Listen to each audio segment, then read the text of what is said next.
Hello students, this is the video number 10 of current electricity. बेटा इस video में हम लोग जो है व्हीट स्टोन ब्रिज की बात करने वाले हैं और बड़ा ही इम्पोर्टेंट कॉन्सेप्ट है। और ये जो कॉम्पिटिटिव एग्ज़ाम में इससे न्यूमेरिकल ज़रूर पूछता है बेटा जी। तो न्यूमेरिकल तो इसमें एक आने ही आने वाला है और जो बोर्ड में इसका जो डेरिवेशन है, इसका जो कॉन्सेप्ट है, इसका जो थियरी है वो पूछता है। तो ये बड़ा ही इंपॉर्टेंट है, इसको हम लोग पॉइंट आउट कर लेंगे, इंपॉर्टेंट मान करके चलेंगे। और ये क्या है मैं बताता हूँ।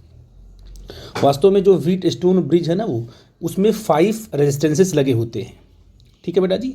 तो क्या अगर कोई सर्किट हमारे पास है उसमें 5 रेजिस्टेंसेस लगे हुए हैं तो क्या उसको बोलेंगे वो व्हीट स्टोन ब्रिज है? तो आप कहोगे सर ज़रूरी नहीं है कि वो बैलेंस्ड हो। ठीक है ना, हमको जो पढ़ना है वो पढ़ना है बैलेंस्ड व्हीट स्टोन ब्रिज। तो जो व्हीट स्टोन ब्रिज है उसमें 5 रेजिस्टेंसेस लगे होते हैं। तो अगर आपको कहीं पर ऐसी सर्किट मिले जहां पर 5 रेजिस्टेंसेस लगे हुए हैं और आपको सीरीज और पैरेलल उसमें नहीं दिखाई दे रहा हो, तो आप ये मान के चलो कहीं ना कहीं क्या है वो जो क्वेश्चन है वो व्हीट स्टोन ब्रिज पे ही आया हुआ है। ठीक है बेटा जी। तो यहाँ पर देखो बेटा जी, हमारे पास हमने यहाँ पर व्हीट स्टोन ब्रिज हमने बनाई हुई है। यहाँ पर हमने क्या है, एक रेजिस्टेंस हमने लिया है P, दूसरा Q और एक R है और S है। ठीक है ना।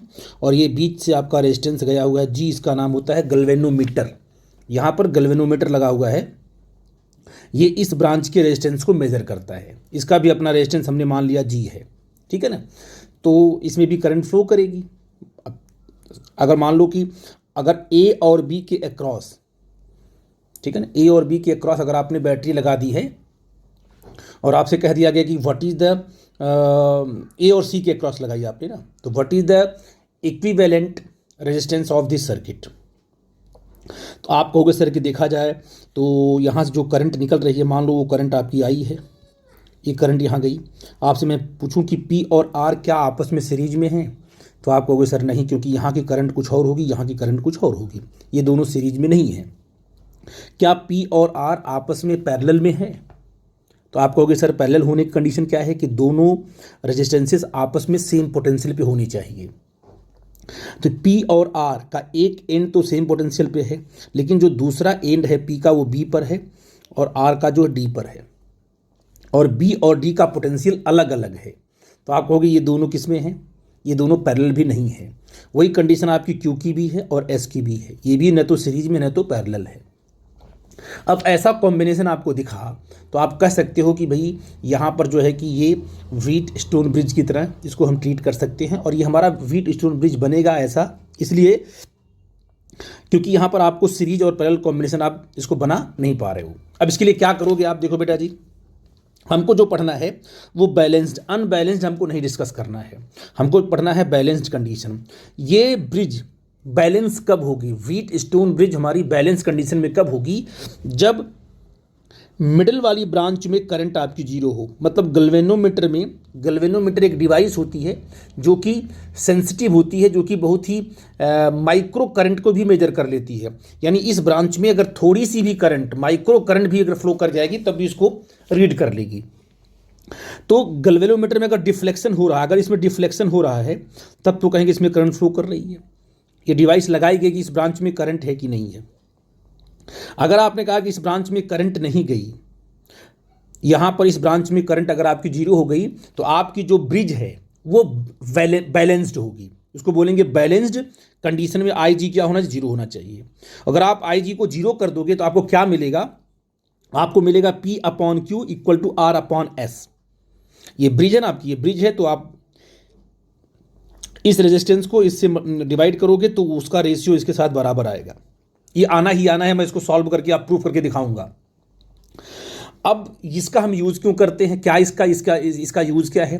तो बड़ा इंपॉर्टेंट है व्हीट स्टोन ब्रिज। इसके बाद हमें पढ़ना है मीटर ब्रिज, जहाँ पर व्हीट स्टोन ब्रिज की हम क्या है अब उसका एप्लीकेशन देखेंगे। बहुत सारे कॉन्सेप्ट आने वाले हैं जहाँ पर हम व्हीट स्टोन ब्रिज को अप्लाई करेंगे, इसलिए इसको पहले पढ़ रहे हैं हम लोग। और ये क्या है? It is an accurate arrangement, एक ऐसा अरेंजमेंट है ये जिससे हम क्या है P Q R S, यहाँ पर 4 रेजिस्टेंसेस लगे हुए हैं। इन चारों में से अगर कोई क्या है, क्योंकि इसमें अगर करंट जीरो हो गई तो ये तो नेगलेक्ट हो गया। अगर IG करंट आपने जीरो कर दिया है ना बेटा जी। तो ये वाली ब्रांच, तो इस वाली ब्रांच में तो अगर आई जी ही 0 हो गई तो ये वाली जो ब्रांच है उसमें जो रेजिस्टेंस है वो किसी काम का नहीं हो जाएगा। अब आपके पास बचा 4, कौन सा, पी क्यू आर एस। इन चारों में से अगर एक आपका अननोन होगा तो बड़ी आसानी से हम लोग कैलकुलेट कर सकते हैं, ठीक है बेटा जी, क्योंकि P upon Q equal to R upon S, ये रेशियो आपको चल जाएगा पता। इस रेशियो में से चारों रेजिस्टेंसेस में से अगर किसी एक कोई अननोन है और 3 आपका नोन है तो जो अननोन से आप कैलकुलेट कर लोगे। ये भी कहते हैं इसको कि it is an accurate arrangement for determining the unknown resistance, ठीक है बेटा जी। तो इसका हम लोग इस तरीके से इसको पढ़ते हैं। अब हमें देखना है कि ये जो कंडीशन हमको दी है बैलेंस कंडीशन, ये कैसे मिलेगी। अगर आई जी 0 कर देते हैं हम लोग तो ये कंडीशन हमको कैसे मिलेगी, हमें उसे कैलकुलेट करना है, ठीक है बेटा जी। तो ये बैटरी हमने लगा रखी है। अगर हमने बैटरी यहाँ लगा रखी तो आप देखो बैटरी लगाते ही इसमें मान लो करंट यहाँ से आई निकली, ये करंट मान लो यहाँ से आई निकली। अब ये करंट यहाँ आने के बाद 2 पार्ट में डिवाइड हो गई, एक इधर इसमें चली गई I1, इसमें आ गई I माइनस I1, ठीक है बेटा जी, कोई दिक्कत की बात तो नहीं है। जंक्शन यहाँ था, यहाँ पर निकल गई। अच्छा, अब जो करंट यहाँ आई, अभी हमने क्या माना है, अभी इसमें करंट फ्लो कर रही है, बाद में हम इसको 0 मानकर कंडीशन निकालेंगे। अभी बी पॉइंट पर जैसे करंट आई वो 2 पार्ट में डिवाइड हो गई, एक तो मिडिल ब्रांच से निकल गई जिसकी वैल्यू मान लीजिए आई जी क्या है, I G is the current in the middle branch. अब बताओ इस वाली ब्रांच में क्या करंट आएगी, इस वाली ब्रांच में करंट आएगी क्योंकि यहाँ से I1 जा रही थी, 2 पार्ट में डिवाइड, इसमें अगर आई जी आ गई तो होगा I1 माइनस आई जी, इस वाली ब्रांच में करंट आ जाएगी। आई थिंक मेरी बात आप समझ पाए। यहाँ से जो करंट निकल रही है वो I माइनस I1 है, ये करंट यहाँ से निकल के आई यहाँ पर आ जाएगी, और इधर से करंट क्या आ रही है, आई जी आ रही है, तो ये दोनों करंट आपस में ऐड होकर के इधर से निकलेंगे। तो इधर से क्या आ रहा है I माइनस I1, इधर से क्या आ रहा है आई जी, ये दोनों सम होंगे यहाँ पर, ऐसे निकल जाएंगे इधर से। तो क्या होगा I माइनस I1 प्लस आई जी, ये निकलेंगे ऐसे, और ये इधर से ये आएगा, दोनों करंट मिलकर के इधर से फिर से आई निकल जाएगी बाहर, ठीक है बेटा जी। फिर जो आपकी जो मेन करंट आई थी वो बाहर निकलेगी, फिर ये सर्किट से होती हुई फिर ऐसे फिर डिवाइड, ये कंटिन्यूअस करंट का फ्लो आपको दिखेगा, ठीक है। यहाँ से लॉ ऑफ कंजर्वेशन आप जो चार्ज है वो आपको दिख रहा है कि जो करंट यहाँ से एंटर हो रही है वही करंट यहाँ से निकल रही है। ये कॉन्सेप्ट क्लियर हुआ। अब बेटा हम लोग क्या करेंगे, हम लोग इस कंडीशन के बारे में सोचेंगे। अब क्या करेंगे, हमारे पास देखो यहाँ पर लगाएंगे KVL, अप्लाइंग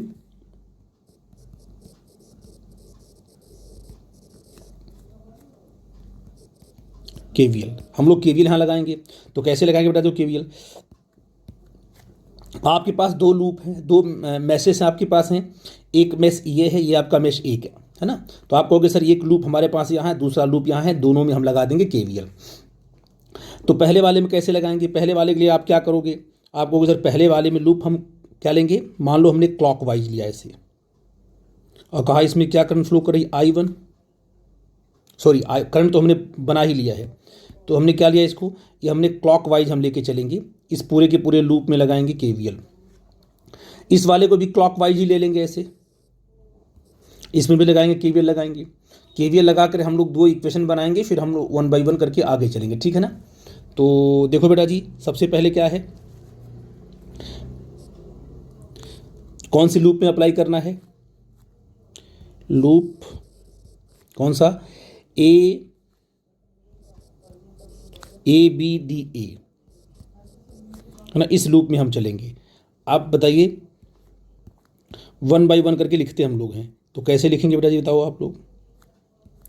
अब आगे बढ़े आप, इस ब्रांच में क्या होगा, अब A से B चले तो यहाँ पर पोटेंशियल ड्रॉप मिलेगा आपको, क्योंकि करंट कहाँ जा रही है, ऊपर की तरफ, यहाँ होगा पॉजिटिव, यहाँ होगा नेगेटिव, जानते हो आप लोग। तो इसे क्या लिख देंगे, माइनस I1 इंटू P, ठीक है बेटा जी। माइनस क्यों आया, क्योंकि यहाँ पर वोल्टेज ड्रॉप हो रहा है, आपको पता है, माइनस I1 इंटू P। फिर हम इधर घूम के आए, इधर क्या है, इधर आपका क्या है, करंट आपकी क्या है, IG है, ठीक है बेटा जी। इधर क्या करंट आपकी है, IG है, और जो रेजिस्टेंस आपका है वो कैपिटल G हमने लिया हुआ है। तो क्या आएगा बेटा इसमें बताओ, इसमें भी करंट के अलॉन्ग ही हम ले रहे हैं, तो यहाँ भी आएगा minus IG into capital G। इसका रेजिस्टेंस हो गया, माइनस साइन क्यों लिया आपको पता है, क्योंकि यहाँ पॉजिटिव होगा, यहाँ पर नेगेटिव होगा, वोल्टेज ड्रॉप हो रहा है। फिर हम D पर आए, फिर हम D पर घूम करके हम R के पास जा रहे हैं। तो D से जब कहाँ जाओगे, ए पर जाओगे तो इसमें करंट कितनी आई माइनस I1 है, और यहाँ पर आपका पॉजिटिव है, यहाँ पर आपका निगेटिव है। तो आप जब डी से ए पर चलोगे तो यहाँ पर निगेटिव, यहाँ पर पॉजिटिव, वोल्टेज ड्रॉप आपका बढ़ रहा है। तो क्या होगा बेटा जी, यहाँ पर प्लस आएगा आई माइनस I1 इंटू आ जाएगा आर, है ना बेटा जी। ये हो जाएगा आपका इज इक्वल टू 0। ये आपका इक्वेशन नंबर 1 हो गया। आई थिंक मेरी बात आप समझ गए। अब इस मैश की बात करते हैं हम लोग, इस मैश में लगाते हैं हम लोग, ये जो लूप आपका है, तो फॉर लूप कौन सा होगा बेटा जी, B C D B, B C D B, ठीक है ना। इसमें आते हैं बेटा जी, क्या बन जाएगा देखो, फटाफट लगाते हैं इसमें। हम बी से चलते हैं कहाँ पर, सी पर, बी से चलते हैं सी पर, तो करंट के डायरेक्शन में चल रहे हैं, तो यहाँ पर वोल्टेज ड्रॉप आपका नेगेटिव आएगा। कितना आएगा, I1 माइनस आई जी इंटू क्यू। तो क्या आ गया बेटा जी, माइनस I1 माइनस आई जी इंटू क्यू आ गया, ठीक है ना। अब फिर इसमें मूव करेंगे, जब इसमें मूव करेंगे हम करंट के अपोजिट चल रहे हैं, तो यहाँ पर वोल्टेज ड्रॉप आपका प्लस होगा, तो प्लस आई माइनस I1 प्लस आई जी इंटू एस कर लेंगे, है ना। अब इस ब्रांच में चलेंगे हम, इस ब्रांच में डी और बी वाली में, तो करंट के अपोजिट हैं, तो हायर आप लोअर से हायर जा रहे हो, तो क्या होगा, plus what, I G into capital G is equal to 0। ये आपका क्वेश्चन नंबर 2 आ गया। आई थिंक मेरी बात आप समझ रहे हो मैं क्या बोल। अब बेटा मान लो कि अगर आपकी जो ब्रिज है वो बैलेंस्ड है, तो अगर ब्रिज आपकी बैलेंस्ड है तो आपका ये जो बी है और आपका ये डी है, ये सेम पोटेंशियल होगा। इसमें बी के बैलेंस, ब्रिज के बैलेंस होने का मतलब क्या है कि मिड ब्रांच में करंट आपकी 0 हो जाती है। और करंट आपकी 0 तभी होगी जब बी का पोटेंशियल और डी का पोटेंशियल सेम हो। तो सेम पोटेंशियल अगर दोनों का हो तो कोई भी करंट फ्लो नहीं करेगी और करंट इधर से निकल जाएगी आपकी, ठीक है ना। तो आपने कहा कि इफ़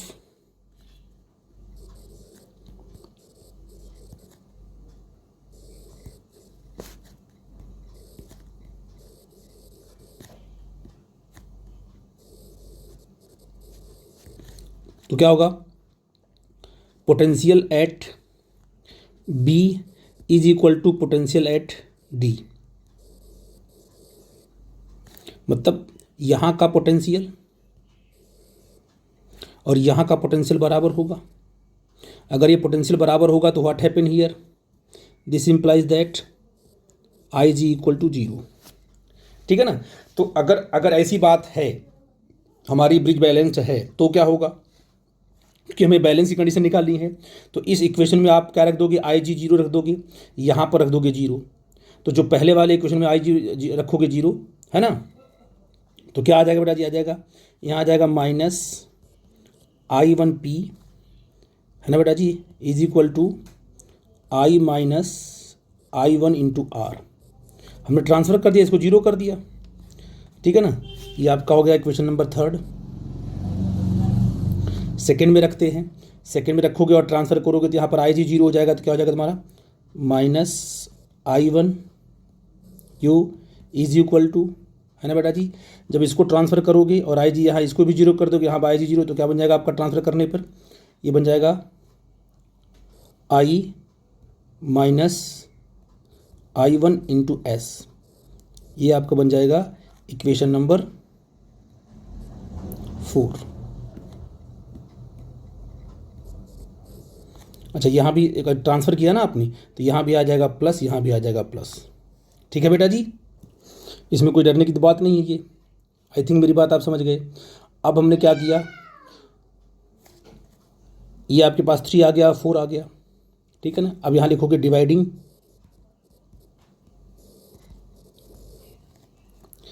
3/4, तो क्या आ जाएगा बेटा जी, अगर इनको डिवाइड करते हैं तो क्या आ जाएगा, देखो डिवाइड करते हैं क्या आ गया, P/Q इक्वल टू R/S आ गया। ये कंडीशन है, this is the condition for balanced wheat stone bridge. ये कंडीशन किसके लिए है, कंडीशन कैसी आपकी है, देखो ये वाला मतलब P और Q जो ब्रिज आपकी है ना बीच वाले में जो है ना ब्रिज, ये P/Q इक्वल टू R/S होना चाहिए। मतलब P/Q is equal to R/S, तब कहेंगे कि जो है मिडिल ब्रांच में करंट नहीं फ्लो कर रही है। तो सर्किट कहीं ऐसी बनी हो जहां आपको लगे कि ये व्हीट स्टोन ब्रिज है, तो एक बार क्या है, इस रेशियो को हम लोग चेक कर लेंगे, P/Q R/S। जैसे हमने चेक किया वैसे मिडिल ब्रांच में करंट को जीरो कर देंगे। ठीक है बेटा जी। करंट को जीरो करते ही आपको रिजल्ट आए, जैसे ये वाला अगर करंट यहाँ से जीरो हो गया, इसमें कोई करंट नहीं है, तो आप देखो B और D अगर सेम पोटेंशियल पे है तो आप देखो P और R हो जाएगा पैरेलल में, क्योंकि P और R का A पोटेंशियल तो सेम है और P का B वाला पोटेंशियल और R का D वाला पोटेंशियल ये भी सेम हो जाएगा। तो P और R हो जाएंगे पैरेलल में और Q और S हो जाएंगे पैरेलल में। तो इनको आपस में पैरेलल कंबाइन करेंगे, Q और S को पैरेलल कंबाइन करेंगे, फिर बाद में दोनों हो जाएंगे सीरीज में, तो आपका नेट इक्विवेलेंट निकल जाएगा। आई थिंक मेरी बात आप समझ रहे हैं मैं क्या बोल रहा हूँ। तो इस तरीके से हम कहेंगे कि हमारे बैलेंस्ड कंडीशन है और बहुत इंपॉर्टेंट है बेटा जी। और जब या तो कभी कभी आपको ऐसे होता है कि मल्टीप्लाई करता है P/S, क्या होगा, P/S इक्वल टू Q/R। ये भी कंडीशन किसकी है, बैलेंस की कंडीशन है। हाँ, अगर ऐसी कंडीशन नहीं है कि P/Q इक्वल टू R/S, अगर ऐसा नहीं हो रहा है तो कभी भी मिडिल वाली ब्रांच में करंट जीरो नहीं होगी, उसमें करंट जाएगी, तो वो आपकी ब्रिज होगी अनबैलेंस्ड। तो उसको सॉल्व करने का तरीका अलग है, वो मैं आपको बता दूंगा, बट अभी यहाँ पे इस लेवल पे आपको इतना ही समझना है कि बैलेंस कैसे हुआ। तो आपने देखा कि इसको हमने KVL लगा के सॉल्व कर लिया। ठीक है बेटा जी। इसको हम KCL से भी सॉल्व कर सकते हैं। ये जो आपने अप्लाई किया है ना, ये 1 by 1 करके यहाँ जो रूल लगाया है, ये KVL का लगाया मैसेज लिए हैं आप लोग, लूप लिए हैं, लूप में आपने पोटेंशियल को सम करके जीरो करके बनाया है इक्वेशन, आपका रिजल्ट आ गया है।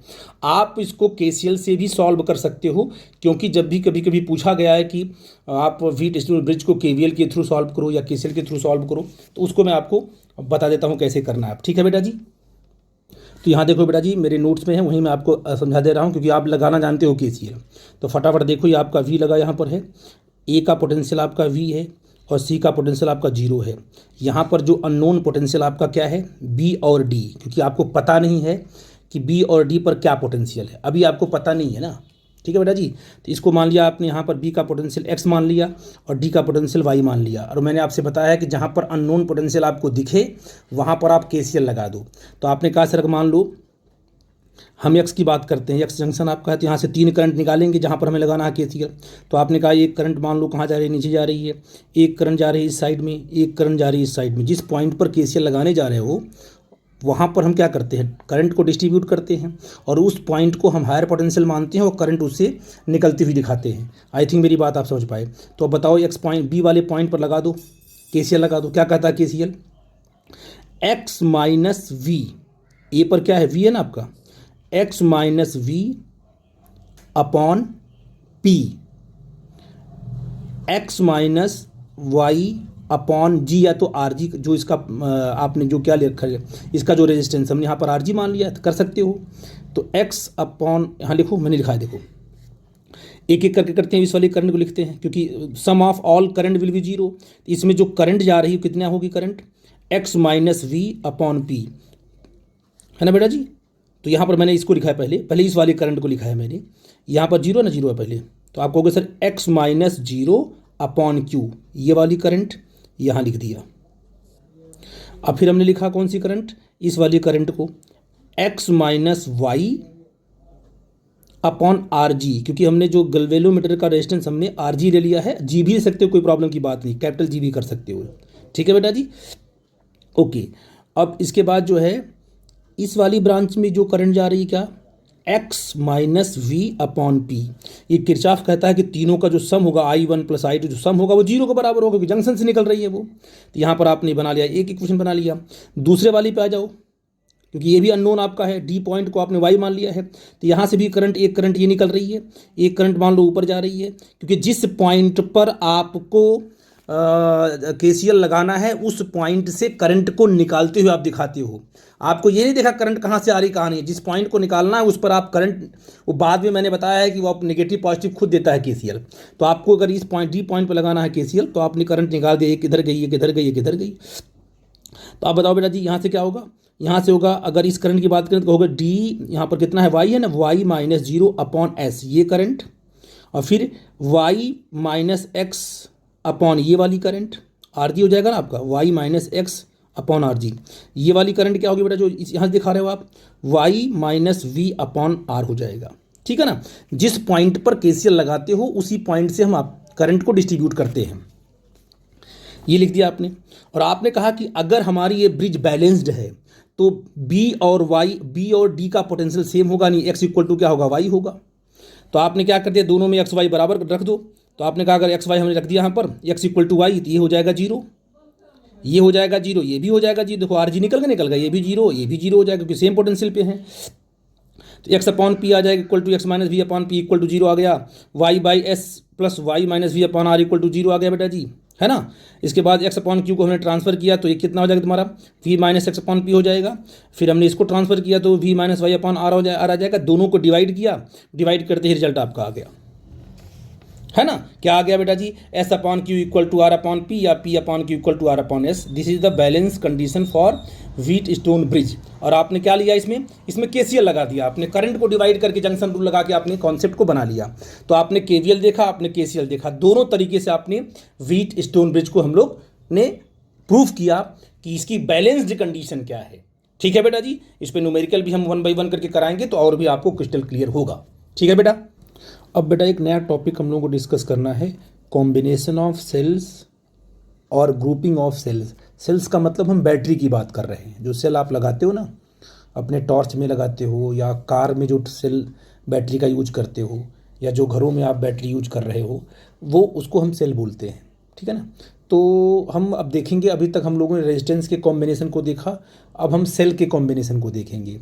क्योंकि हमें क्या है कि हमारे पास जो बैटरी होती है, मान लो 1.5 वोल्ट की बैटरी है, आप देखो जो आपकी लंबी वाली टॉर्च होती है या आपका जो वॉच है, जो क्लॉक वॉच, देखो आप जो वॉच आपका है ना, वॉल वॉच है, उसको देखो कि उसमें जो भी बैटरी लगती है तो उसमें सेट करना पड़ता है, 2 बैटरी साथ में, 3 बैटरी साथ में लगाते हैं, तो वो कॉम्बिनेशन होता है, ठीक है ना। और आपको एक चीज़ याद रखनी होगी कि हमें क्या है, हम बैटरी को इसलिए आपस में कंबाइन करते हैं कि हमें वोल्टेज भी ज़्यादा मिले, मैक्सिमम वोल्टेज मिले, क्योंकि वोल्टेज क्या करता है, पुश करता है चार्ज को चलने के लिए, ठीक है ना। पोटेंशियल डिफरेंस लगाएंगे तभी चार्ज चल पड़ेगा। और करंट भी हमको ज़्यादा चाहिए, क्योंकि करंट ज़्यादा होगी तभी तो हमारी डिवाइस काम करेगी, ठीक है ना। तो हमें मैक्सिमम करंट रखना है, जिससे कि मैक्सिमम ऐसा हमें बनाना है कॉम्बिनेशन कि हमारा करंट भी मैक्सिमम हो और वोल्टेजेस भी हमको मैक्सिमम मिले। तो इस तरीके से हम टेक्निक लगाते हैं कि हमें क्या है, हम जो है कि बैटरी के कनेक्शन को कैसे करेंगे, सीरीज करेंगे कि पैरेलल करेंगे, 1 by 1 करके देखेंगे। ठीक है बेटा जी। अभी हमारे पास बहुत सारी बैटरी, जैसे आपने कहा कार की बैटरी है ना, कार के अंदर जो बैटरी लगी होती है जिससे टॉर्च इंडिकेटर सब जलते हैं, ग्लो करते हैं। अब वो बैटरी आपको बता दूं कि मैक्सिमम जो डिवाइसेस होती है ना, वो हाई करंट पे काम करती हैं। तो हाई करंट के लिए डिवाइसेस का रेजिस्टेंस कम होना चाहिए, तभी उसमें करंट ज़्यादा फ्लो करेंगी, ठीक है ना। तो आप कहोगे सर कि जो हम लोग बैटरी से डिवाइसेस हम यूज करते हैं, चलाते हैं, उनका रेजिस्टेंस क्या होता है, कम होता है, तो करंट हमको ज़्यादा चाहिए। तो मैक्सिमम करंट को लेने के लिए हमें किस प्रकार से इस कॉम्बिनेशन करना है सेल का, उसको हम लोग सीखेंगे। तो 2 होगी यहाँ पर, ग्रुपिंग 2 होती है, एक कॉम्बिनेशन आपका सीरीज में होगा, एक आपका पैरेलल में होगा। दोनों के ड्रॉबैक हैं, दोनों के क्या हैं, दोनों के भी ड्रॉबैक हैं, और दोनों से क्या है, हमको इंपॉर्टेंट चीज़ें मिलती भी हैं, ठीक है ना। तो आप कह सकते हो कि पैरेलल का भी अपना ड्रॉबैक है, लेकिन उससे भी क्या है, हमें इफेक्टिव वर्क मिलता है। और कुछ न कुछ ड्रॉबैक होंगे, उनको 1 by 1 करके हम डिस्कस करेंगे। जो इसकी इंपॉर्टेंस है, जो इससे हमें बेनिफिट मिल रहा है, उसकी भी बात हम लोग करेंगे, ठीक है ना। तो सबसे पहले हमने क्या किया कि हमने फॉर सिंप्लिसिटी जो है कि सारे सेल्स को हमने आइडेंटिकल ले लिया है, ठीक है ना, जिससे आपको प्रॉब्लम ना हो कैलकुलेशन में। तो n identical sales connected in the series, हमने इसको सीरीज में कनेक्ट कर दिया है। ये आपके n सेल्स हैं, है ना, n बैटरीज को हमने कर दिया है। उसका EMF क्या है, E है, इंटरेस्टेंस R है, E है, इस तरीके से हमने इसे कर दिया कनेक्ट है। और इस बैटरी को हमने किया है सीरीज में, पॉजिटिव निगेटिव, फिर पॉजिटिव निगेटिव, फिर पॉजिटिव निगेटिव, फिर पॉजिटिव निगेटिव। अगर ऐसे कनेक्शन हुआ है तो बिल्कुल सीरीज में, और सब के सब एक साथ ऐड होंगे। तो आप बताइए कि इसमें ये जो आपने बैटरी लगा रखी है, तो इसमें रेजिस्टेंसेस कितने हैं, बोलो। इंटरनल जो रेजिस्टेंसेस हैं वो R plus R plus R plus NR हैं, और एक आपका एक्सटर्नल है। तो टोटल इक्विवेलेंट जो रेजिस्टेंसेस इसमें मिलेंगे आपको, वो कितने मिलेंगे, वो मिलेंगे आर प्लस एन आर मिलेंगे, क्योंकि सीरीज में सब है ना, सबके सब सीरीज में है, करंट ऐसे फ्लो करेगी। तो आर प्लस एन आर आपके वो इक्विवेलेंट रेजिस्टेंसेस मिलने वाले हैं इस सर्किट के। अब बताइए कि what is the equivalent EMF, इस सर्किट का इक्विवेलेंट ईएमएफ कितना होगा। तो क्योंकि सारे के सारे जो बैटरीज हैं, जो ईएमएफ हैं, वो बिल्कुल एक सीक्वेंस में कनेक्टेड है, पॉजिटिव नेगेटिव, फिर पॉजिटिव नेगेटिव, फिर पॉजिटिव नेगेटिव, फिर पॉजिटिव नेगेटिव, ऐसे उनका कनेक्शन है। तो सब के सब ऐड हो जाएंगी, ठीक है ना। तो कितना हो जाएगा, एन इंटू ई, एक का ई है ईएमएफ, और कितने नंबर ऑफ सेल्स हैं, एन है। तो टोटल ईएमएफ ऑफ सेल्स यानी इक्विवेलेंट ऑफ क्या होगा, इक्विवेलेंट ऑफ सेल्स क्या होगा, एन इंटू ई होगा। Total resistances in the circuit क्या होगा, आर प्लस एन आर होगा। सिंपल सा कॉन्सेप्ट है ये। तो इसमें करंट कितना फ्लो करेगी, करंट तो ऐसे आएगी, ये करंट की वैल्यू ऐसे करंट फ्लो करेगी ऐसे। इसमें करंट कितना बन जाए, करंट क्या होता है, पोटेंशियल ईएमएफ अपान क्या होगा, रेजिस्टेंसेस होंगे। तो पोटेंशियल कितना है टोटल, कितना टोटल आपका कितना ईएमएफ, एन ई अपॉन क्या, आर प्लस एन आर होगा। ठीक है बेटा जी, आई थिंक ये करंट इसमें फ्लो कर रही है। ठीक है बेटा जी, अब ये करंट मैक्सिमम कब होगी, मिनिमम कब होगी, उसको हम लोग चेक कर रहे थे, क्योंकि हमें क्या है, करंट को मैक्सिमम रखना है। तो कंडीशन देखते हैं, हमारे पास ये करंट निकल के आ गई। आपने कहा कि जो एक्सटर्नल सर्किट है, एक्सटर्नल का मतलब ये वाली सर्किट, ये जो रेजिस्टेंस है जो कि बाहर लगा हुआ है, अगर उसकी वैल्यू इंटरनल रेजिस्टेंसेस के कॉम्बिनेशन से ज़्यादा हो गई, मतलब जो बैटरी में इंटरनल रेजिस्टेंस लगे हुए हैं आर आर आर करके, अगर सबको जोड़ दिया तो एक्सटर्नल जो सर्किट है उसका अगर रेजिस्टेंस ज़्यादा है ना बेटा जी, देन हम क्या करेंगे, simple N R can be neglected, N R को हम नेग्लेक्ट कर सकते हैं एज कंपेयर टू आर। तो करंट कितना हो जाएगी, करंट हो जाएगी एन ई अपॉन आर। देखो that is current in the circuit is N times the current due to the single cells. इसका ये मतलब हुआ कि सर्किट में अगर एक्सटर्नल रेजिस्टेंस ज़्यादा है, एक्सटर्नल रेजिस्टेंस क्या आपका है, ज़्यादा है किससे, इंटरनल रेजिस्टेंस से, तो करंट क्या होगी, current in the circuit is N times, वो बढ़ जाएगी किससे, सिंगल। सिंगल में क्या आया था, सिंगल में सिंपल आया था, क्या आया था, I equal to E R plus R है। सिंगल अगर बैटरी है तो क्या I equal to E upon R plus R है। तो आपने कैपिटल आर को बड़ा कर दिया, छोटे आर को छोटा कर दिया, बहुत छोटा कर दिया, तो सिंपल यहाँ से क्या आ गया, ई अपॉन आर आ जाएगा। ये सिंगल बैटरी का करंट है। इसका मतलब जब बैटरी को आपने क्या किया, जब बैटरी को आपने सीरीज में कनेक्ट किया तो आपने देखा कि करंट हमको मैक्सिमम मिल रहा है, क्योंकि एक्सटर्नल सर्किट का क्या हमने लिया है, आर बड़ा लिया है। मान लो कि जो एक्सटर्नल सर्किट का आर बहुत छोटा है, बहुत छोटा है, तो क्या होगा, अगर एक्सटर्नल सर्किट का आर बहुत छोटा होगा तो आप R can be neglected as compare to N R. तो उस टाइम पे क्या होगा, आई इक्वल टू क्या है, N E upon N R करना होगा, तो ई अपॉन आर आ जाएगा, सिंपल एन से एन कटेगा। इस टाइम पे जो करंट आएगी वो current in the circuit is the same as due to a single current. तो इसका ये मतलब हुआ सिंगल करंट, यानी कहने का सिंपल ये मतलब हुआ बेटा जी कि अगर एक्सटर्नल सर्किट के आर को आपने बढ़ा दिया, ज़्यादा रखा आपने, तो आप मैक्सिमम करंट ले सकते हो किससे, सीरीज कॉम्बिनेशन से। ठीक है बेटा जी। और अगर क्या किया आपने, क्योंकि ईएमएफ तो सीधे जुड़ गया, जो ईएमएफ है वो तो एन टाइम हो गया, वोल्टेज आपका एन टाइम हो गया, करंट जो है वो डिपेंड करती है एक्सटर्नल सर्किट पर। जो आपकी एक्सटर्नल सर्किट है अगर उसका रेजिस्टेंस ज़्यादा है, ठीक है बेटा जी, तो करंट आपको मैक्सिमम मिलेगी। यहां पर जो पॉइंट आउट किया गया है, आपको एन टाइम ज़्यादा मिलेगी, करंट आपको मैक्सिमम मिल जाएगी। और अगर एक्सटर्नल सर्किट का रेजिस्टेंस क्या हो गया, कम हो गया, तो बैटरी का जो इंटरनल रेजिस्टेंस है वो बढ़ जाएगा, जिससे करंट क्या हो जाएगी, मिनिमम हो जाएगी, और कम से कम करंट आपको मिलेगी। जो सिंगल सेल से मिलती है करंट, वही करंट क्या है, यानी कहने का मतलब इसमें पूरा का पूरा ईएमएफ तो पूरा का पूरा मिल रहा है, इसमें कोई कंडीशन नहीं लगाया आपने, लेकिन करंट के लिए कंडीशन लग गया आपको। करंट के लिए करंट मैक्सिमम तब होगी जब एक्सटर्नल सर्किट का जो रेजिस्टेंस है वो ज़्यादा हो। ठीक है बेटा जी, तो ये आपके लिए बहुत ही इंपॉर्टेंट कॉन्सेप्ट था। अच्छा, अब देखो, दस the maximum current can be drawn from the series combination. अगर सीरीज कॉम्बिनेशन से हम मैक्सिमम करंट तभी हम ड्रॉ कर सकते हैं जब external resistance is very high as compare to the internal resistance of the cell. ये कंडीशन आप लोग याद रखना। अच्छा, अब अगर आपने कहा कि सपोज किया सर कि if N identical batteries are connected in the series, out of them M are reversed, आप देखो, आप हमसे पूछ सकते हो कि मान लो आपने ऐसे किया, फिर आपने जैसे मान लो आप ऐसे पूछ सकते हो हमसे कि सर बैटरी को आपने क्या किया। देखो, आपने यहाँ पर जो है या यहाँ पर आपने जो बैटरी लगाई है, ये लगाया, फिर रेजिस्टेंस लगाया, फिर आपका पॉजिटिव आया, फिर आपका नेगेटिव आया, ऐसे आप कर रहे हो। सर ऐसे सारे के सारे जो सीरीज में आप कनेक्ट कर रहे हो, मान लो कोई बैटरी आप मान लो ऐसे हो गई, पहले नेगेटिव आया फिर पॉजिटिव आया, है ना, इस तरीके से आ गई। तो आप बताओ, अगर बैटरी इस तरीके से आ रही है तो फिर आपका चलेगा सीक्वेंस ऐसे, पॉजिटिव नेगेटिव ऐसे चल रहा है, फिर एक बीच में आ गया, फिर रिवर्स हो गया।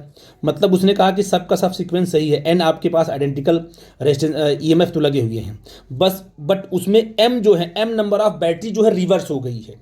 मतलब पहले पॉजिटिव फिर नेगेटिव, फिर पॉजिटिव फिर नेगेटिव, फिर बीच में क्या हो गया, फिर नेगेटिव पॉजिटिव, फिर बीच में नेगेटिव पॉजिटिव कहीं कहीं आ गया। मतलब एम ऐसे बैटरीज हैं जिनकी जो कि रिवर्स में हैं। तो उसका नेट ईएमएफ कितना आएगा, उसको सिंपल समझने के लिए देन द टोटल ईएमएफ या इक्विवेलेंट क्या आएगा, n-2m इंटू ई आएगा, ये आप याद रखना। और जो आर इक्विवेलेंट है तो आर आएगा, सिंपल सीरीज में है क्योंकि एन आर आएगा इसका। ये जैसे मान लो, मैं आपको एक सिंपल एग्जांपल दे रहा हूँ कि मान लो यहाँ पर दो बैटरी है, यहाँ पर ऐसे है, रेजिस्टेंस लगाया, फिर ऐसे है, फिर रेजिस्टेंस लगाया, फिर मान लो इसको मैंने रिवर्स कर दिया ऐसे ऐसे, यहाँ पर 3 हो गए। तो इसका नेट ईएमएफ कितना आएगा, कुल कितने लगे हैं ईएमएफ, 1 2 एंड 3। तो एन कितना हो गया आपका, 1 2 एंड 3 हो गया।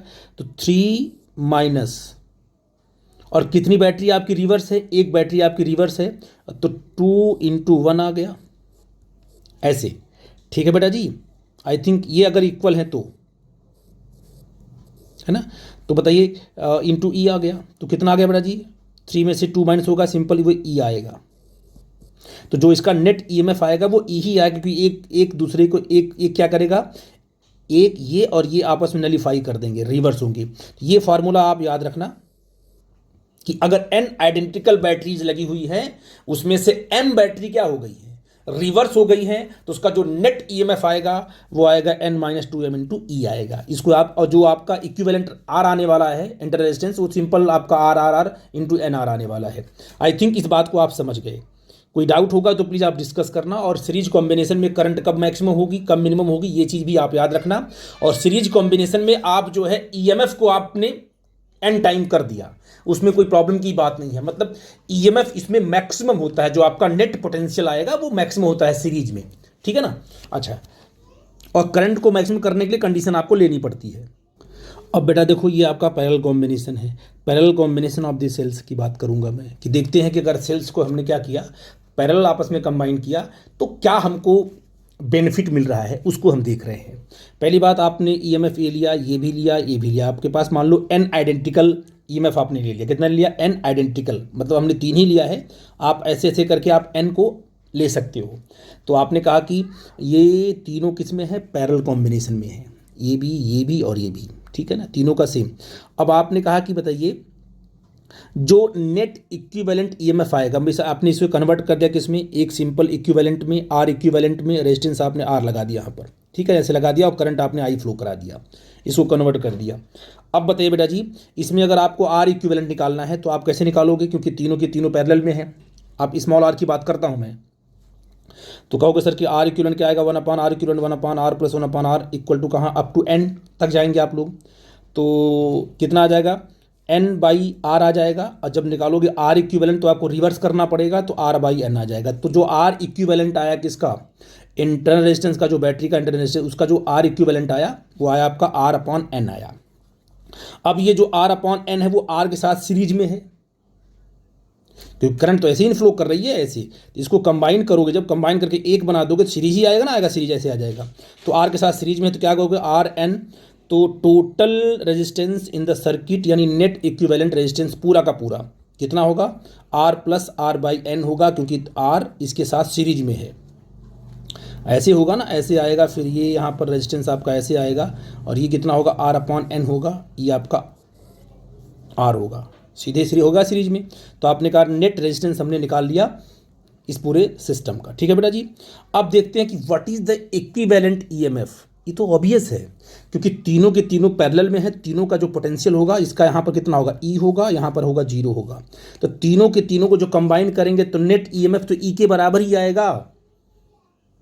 तो जब हम बैटरी को पैरेलल कॉम्बिनेशन में हम उसको जोड़ते हैं तो जो नेट ईएमएफ होता है वो एक बैटरी के ही बराबर आता है। तो ईएमएफ में यानी पोटेंशियल में कोई इंक्रीमेंट होता ही नहीं है। तो मतलब पैरेलल कॉम्बिनेशन हम बना करके कभी भी पोटेंशियल को बढ़ा नहीं सकते हैं। पोटेंशियल हमेशा क्या है, सीरीज में ही बढ़ता है। पैरेलल कॉम्बिनेशन में देखो आपने क्या हुआ, टोटल रेजिस्टेंस आ गया, इक्विवेलेंट क्या आ गया, सिंपल आपका ई आ गया, यही सिंगल, सब तीनों को आपने ऐड किया, सिंपल ई ही आया, क्योंकि तीनों का पोटेंशियल सेम ही होगा।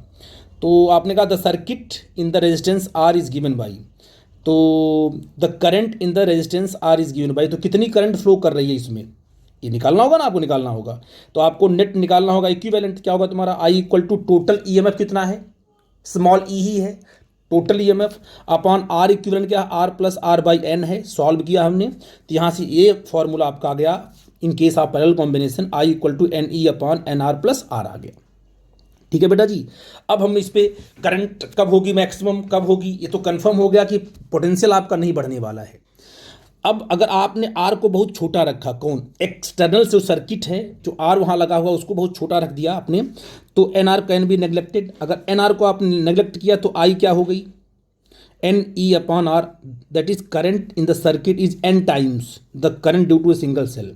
यानी इस केस में पैरेलल कॉम्बिनेशन में जो एक्सटर्नल रेजिस्टेंस है, बाहर वाली जो सर्किट है उसका रेजिस्टेंस अगर बहुत ही कम है तो यहाँ पर करंट आपकी मैक्सिमम होगी उतने ही पोटेंशियल पे। क्योंकि प्रॉब्लम क्या है, अगर बैटरी का जो कॉम्बिनेशन है वो पैरेलल कॉम्बिनेशन है तो पोटेंशियल डिफरेंस आप नहीं बढ़ा पा रहे हो। मतलब अब जो पुश है, जो चार्ज पर लगने वाला है, वो नहीं बढ़ा पा रहे हो। अब जो है आपने क्या किया कि आपने अब आपको सर्किट पे ध्यान देना होगा, जो बाहर वाली सर्किट उस पर आपको फोकस करना होगा, उसे कम ज़्यादा करना होगा। तो आर को आपने जब इस केस में कम किया तब आपकी करंट हो रही है एन टाइम्स, बिल्कुल रिवर्स हो रही है पहले वाले की। देखो N E upon R, E upon R क्या है, एक सिंगल करंट की, सिंगल ईएमएफ का आपका करंट हो जाएगी। क्यों, क्योंकि आपने कैपिटल आर को इग्नोर करना था, तो एन ई अपॉन आर आ जाएगा बेटा जी। अगर आपने क्या किया, एक्सटर्नल सर्किट के रेजिस्टेंस को बढ़ा दिया, तो आपका अगर इसको आपने बढ़ा दिया तो आप कहोगे R can be neglected as compare to N R. ठीक है ना, इतना स्मॉल आर एन आर के कंपेयर में उसको करेंगे इग्नोर, तो क्या हो जाएगा बेटा, I equal to N E upon N R हो जाएगा, एन एन से कट जाएगा, ई बाई आर आ जाएगा।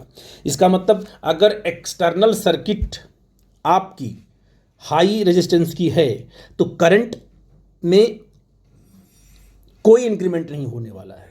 ठीक है ना, करंट वही की वही रहेगी।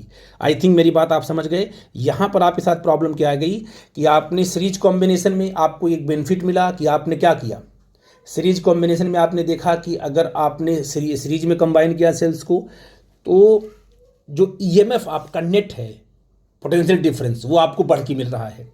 ठीक है ना।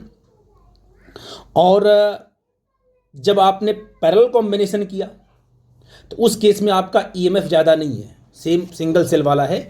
अब करंट आपको मैक्सिमम तब मिलेगी जब बाहर का रेजिस्टेंस क्या है, बहुत ही कम हो। तो मैक्सिमम जो है, ये जो केसेस हैं आप इनको बड़े ध्यान से पढ़ना बेटा जी। ठीक है ना। अब प्रॉब्लम देखो, सीरीज में भी कुछ न कुछ प्रॉब्लम है और पैरेलल में भी कुछ न कुछ प्रॉब्लम है। सीरीज में आपको ईएमएफ ज़्यादा मिल रहा है तो आप ये ध्यान दीजिए, जहाँ पर जिस डिवाइस में हमको वोल्टेज डिफरेंस ज़्यादा लेना हो उसको उसमें सीरीज लगा दो, और जहाँ पर हमको करंट को मैक्सिमम करना है, सोचना है कि करंट हमको मैक्सिमम मिले, क्योंकि हमारी मैक्सिमम जो सर्किट होती है ना, जो हमारी मैक्सिमम डिवाइसेस होती है ना, उनका रेजिस्टेंस कम होता है। तो जब उनका रेजिस्टेंस कम होता है, अब हमको करंट चाहिए मैक्सिमम, तो हमको सीरीज लगाना पड़ता है, पैरेलल कॉम्बिनेशन लगाना पड़ता है। क्या करना पड़ता है, पैरेलल कॉम्बिनेशन लगा करके हमको करंट को बढ़ाना पड़ता है। और करंट तभी बढ़ेगी जब एक्सटर्नल सर्किट का रेजिस्टेंस बहुत ही कम है। तो बैटरी को आपको क्या करना पड़ेगा, पैरेलल कॉम्बिनेशन लगाना पड़ेगा, तभी करंट वहाँ पर आपको मैक्सिमम मिलने वाली है।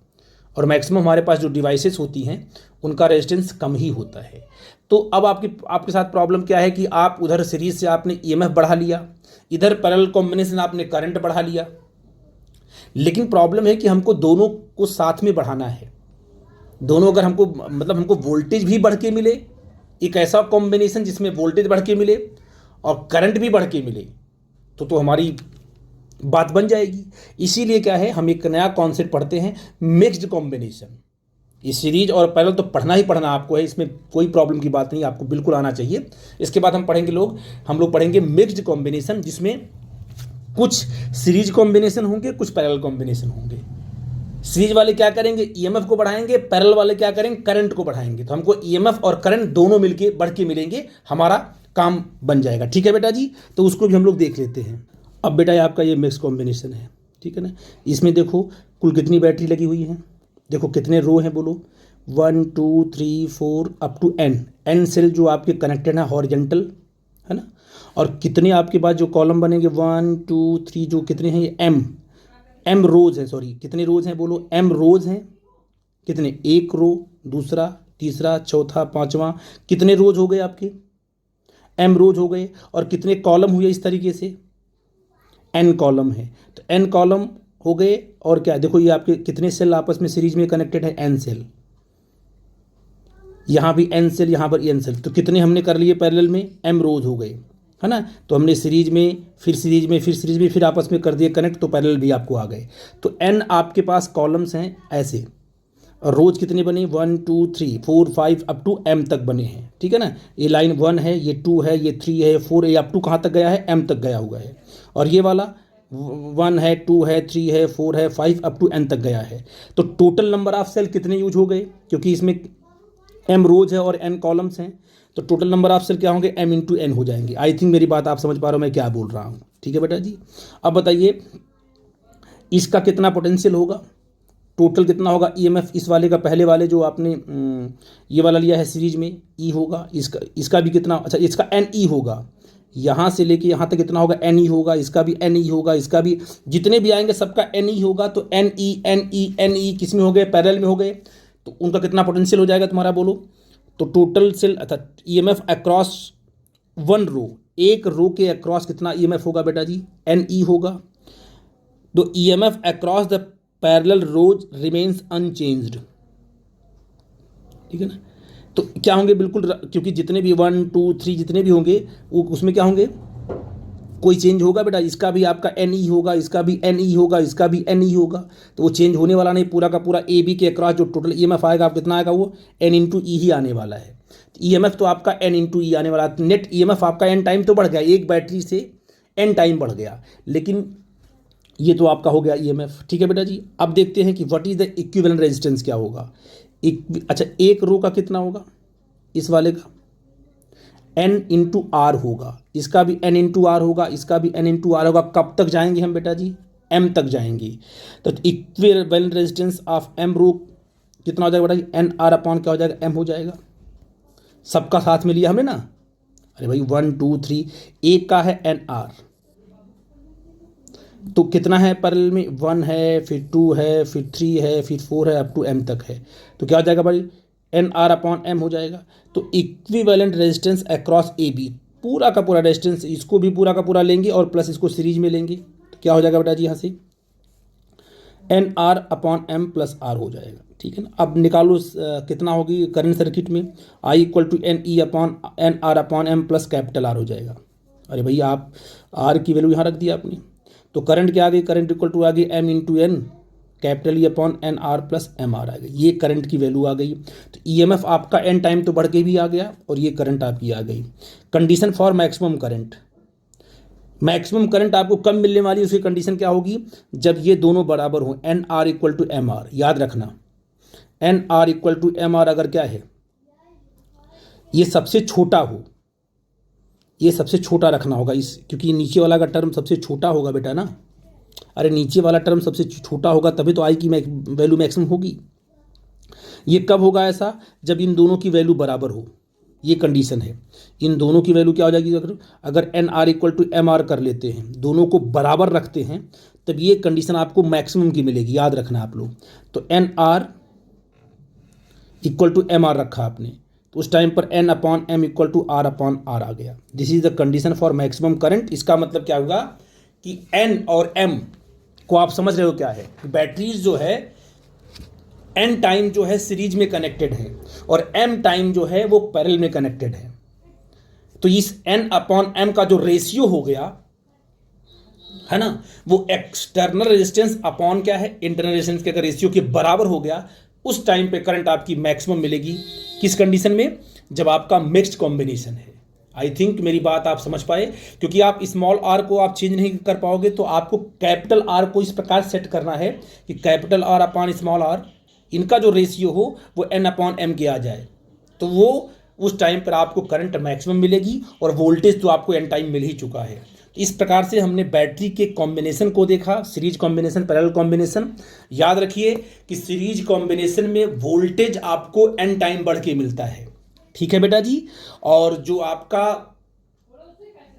पैरेलल कॉम्बिनेशन है उसमें वोल्टेज आपका बढ़ के नहीं मिलता, उसमें करंट आपको बढ़ के मिलती है। इन सब चीज़ों पर आप फोकस करना। आई थिंक मेरी बात आप समझ पाए गए बेटा जी। कोई डाउट होगा तो हमसे डिस्कस करना। ओके, थैंक यू बेटा।